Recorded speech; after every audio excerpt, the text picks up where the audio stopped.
Have you ever imagined living in a fairy tale? The palm trees were dancing in the wind. The joyous sounds of steel drums were beating. Mickey Mouse was holding my little sister Mandy. Our Mickey hats were bouncing on our heads. I sat on Bill's shoulders as he hung onto my legs tightly, twirling me around, enchanted with the moment. It was as if time stood still.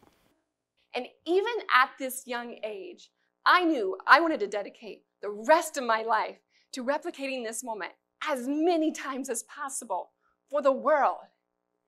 As time progressed, I looked at Bill. I studied him, what he did to be able to put himself in this position to create this magical moment selflessly. I wanted to do that. Why not me? I put it out there, wrote in my private journal about it. Of course, with the lock and key with big, bold, threatening letters warning any of my 5 siblings who dared to open it. And I think I became one of the most annoying kids in class because I was always asking a million questions. But you know, I had a goal to do what Bill did, to empower others, to be able to have the same feeling I did as I sat on his shoulders that perfect October day. Bill was a real estate mogul who wanted to surprise us with a trip to Disney World in his private jet. He had seen our story in the news and wanted to be able to celebrate Mandy's survival of her terminal illness. We were all so happy to have Mandy alive and to be given this moment.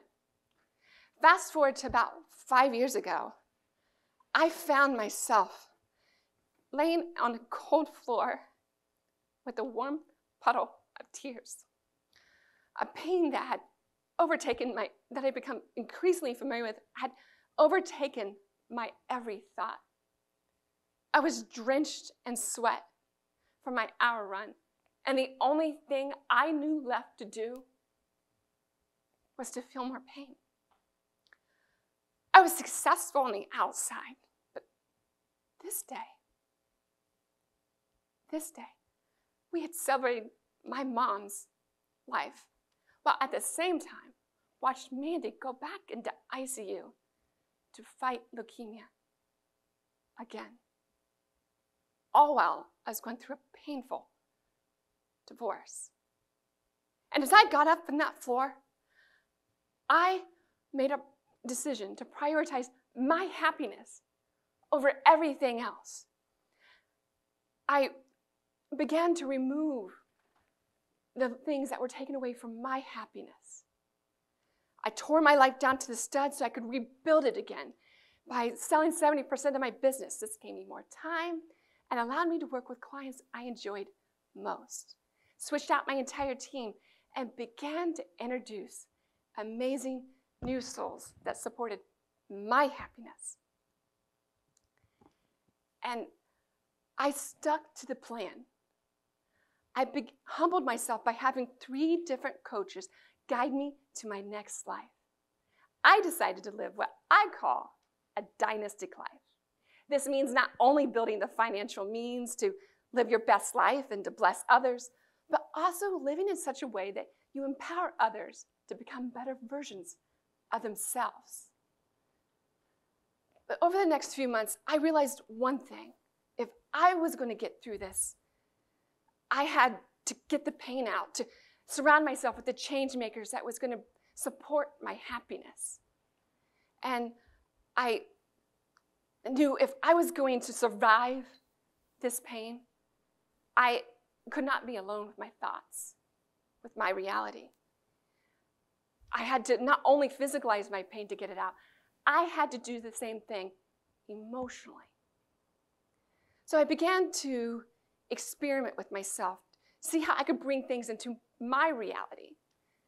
I gave myself and because of this, I decided to create a process that's called dynastic journaling. And through this process, I gave myself permission to acknowledge the negative thoughts that I had in my head. You know, those thoughts, those fears that spin like a broken record. Today, I want to share with you the dynasty journaling process I use to go from a broken life to living my own dynastic life. The three-step dynasty journaling process is number one, write down your overarching goal on a vision board that you're going to create.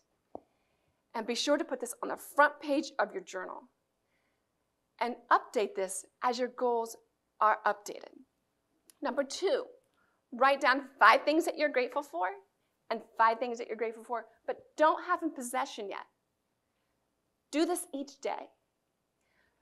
Studies have shown that gratitude not only relieves stress, reduces depression, but you will be more successful. Gratitude forces us to focus on what we're grateful in life, no matter where we are, rather than focusing on the negativity of a trial we may be going through. Number 3, write down all the fears and all the concerns you have for that day. Just get the negativity out. Then go back through at least 5 times and write down as a 1-sentence positive summary of what you wanted to actually say. This serves as a daily healing exercise to stop the spinning and allows you to focus on what you want your ideal outcome to actually be. What I have found is that the power to create your own enchanted dream life lies within all of us. We have the power to live a miraculous and dynastic life. This exercise helped me do just that. I met the love of my life, my partner in life. We built a beautiful dream home that we are filling with 1,000,000 memories. And I'm happy to announce that this time next year, we're going to have 100 people at our home to celebrate our wedding. And you know, I didn't forget that disco ball so we can dance the night away like I did with Bill. I invite you to take this journey with me by utilizing the Dynasty Journal for 90 days for at least 15 minutes each day and begin to live your own dynastic life. This isn't hypothesis or promise. It's a fact. Trust me, I'm a living testimony of it. The question is, will you be next?